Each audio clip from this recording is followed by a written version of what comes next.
Assalamu alaikum everyone. You are watching Smart English Learning. Today I am going to talk about some words that seem to be very easy to speak and write. When we start speaking English, we often ignore common words thinking that these words are easy and we can use them.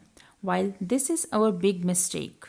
Today I am going to tell you some words that they are easy to read and write, but very few people use them properly. These two words are wake up and get up. They have different meanings, so they cannot be exchanged without a difference in meaning. Wake up. What does wake up mean? It means to stop sleeping and open your eyes. When your alarm clock goes off in the morning, you wake up because you are no longer sleeping. You can wake up naturally, like body doesn't need to sleep anymore, or something or someone can wake up, such as alarm clock or your mother. Wake up is a phrasal verb, so only the first part, the verb, changes according to the tense. Example sentences of wake up. The first one is, why am I still tired when I wake up? Second example is, my alarm clock rang and I woke up immediately. The next example is, I hope she wakes up soon, we have to go.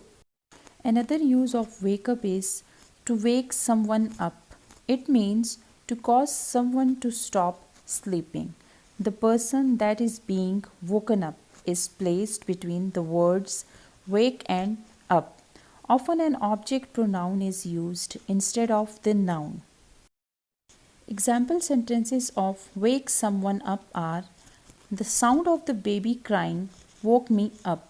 The second example is, a strong earthquake woke us up.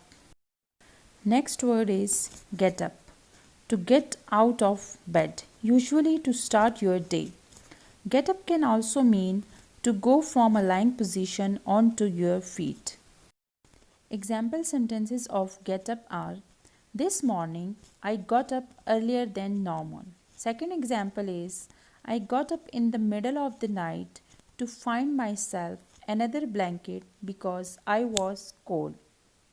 I hope you will use these two words correctly in the future as long as you practice it. As I told you in my previous video, I have created 3 different level WhatsApp groups. Join the group according to your level where you can practice an hour of English speaking on a daily basis. Thank you.